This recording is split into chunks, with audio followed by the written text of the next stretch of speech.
悪霊退散。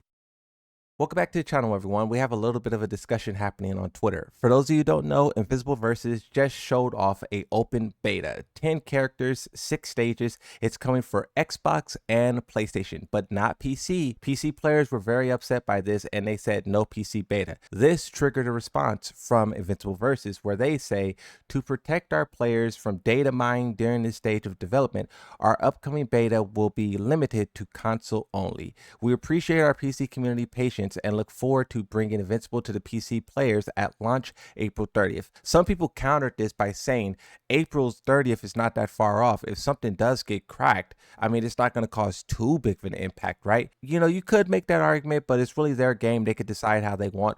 We've seen with other fighting games, right? Here's another tweet. Given how often a lot of fighting game betas get cracked, it's understandable that we don't need another crack epidemic. Now, this is referring to Street Fighter, Tekken 8, and Fatal Fury. For Street Fighter 6, this created this huge problem with competitive integrity, and it forced Capcom to put out a statement where they said, if we catch you playing a cracked version, you will be deemed ineligible for competition. Tekken 8 kind of did a similar thing, but there was a lot of people who had speculation about whether or not they were or were not playing.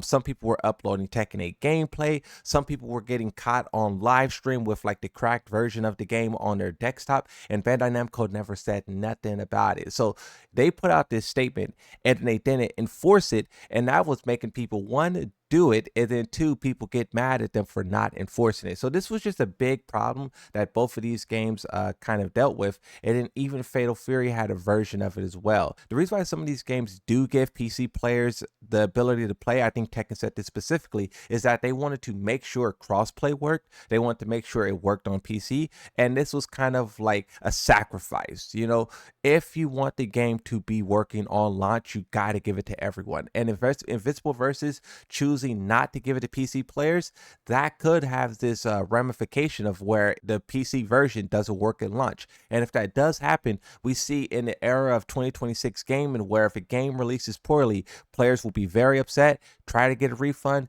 talk trash about the game, and your game could die. We've seen that happen multiple times, especially amongst the PC gamers, which are the most hardcore, the most brutal, and they don't really care about nothing.